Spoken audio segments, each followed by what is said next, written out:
would you advise families on making choices on how to pick a funeral home? Maybe we'll start with you, Clarke.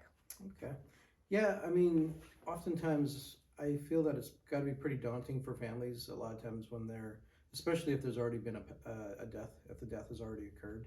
Um, it's, where do you start? Where does a family start? I think a lot of times the one question that people know to ask is how much? How much does it cost?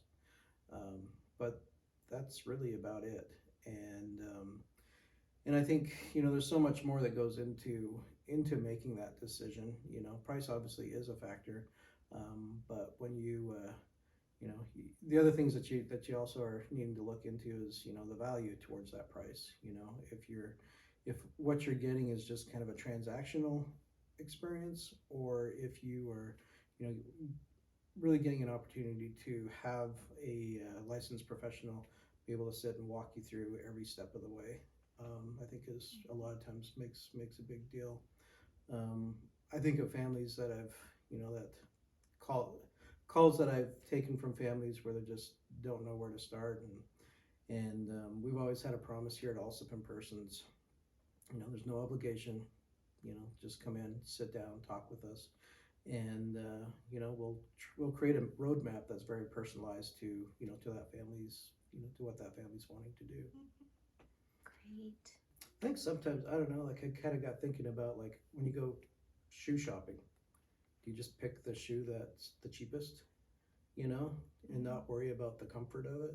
Um, do you want something that fits and that's not going to give you blisters, or maybe you don't care. Maybe you'll just let your feet grow to the shoe versus letting versus the other way around. And I think a lot of times, the services that we offer, it's not as black and white as a shoe fitting, but I think very much there's that part of where you want to have a relationship that feels comfortable, and that when all is when all is said and done, whether it be on that first phone call or after the arrangement, making sure that as you walk out of the building, you say, you know what, Jolee's got my back. Jolee's been able to take care of all these different things, and I can just focus on me or my family, making sure that we're together. And I don't know, I don't know how you feel, Joelee, but I oftentimes feel like that's really important to me, is that the families don't need to feel like that they have to do all the work. Yeah, that they don't need to worry about is Joelee really going to do that?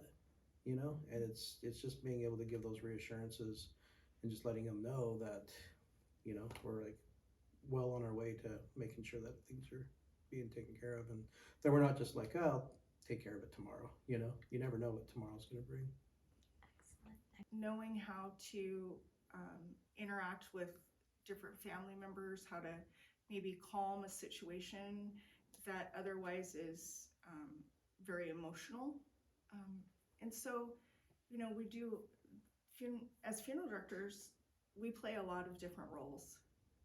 Not only do we take care of the decedent, and it is truly, I mean, a person that comes in and a loved one that sits down, they are allowing us to care for their loved one. That's sacred. They don't know who we are. They have no idea. And so that's why I say that personal connection right at the very beginning, I think is very important for the process and for the families to feel like they're okay, and what their ideas are that they could share, no matter if they feel like I've heard them say, is that weird? No, nothing. There's tradition is your own, what you make it. So it can be whatever you want, how you want to celebrate your own person. So I think that just making sure that the funeral home will do the very best they can to accommodate whatever celebration you want for your person is the most important. Great. Thank you both so much.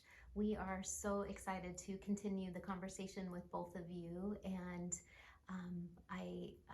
forward to our next conversation with Learn Idaho End of Life channel. Thank you both so much. Thank you, Christine. Thanks, Christine.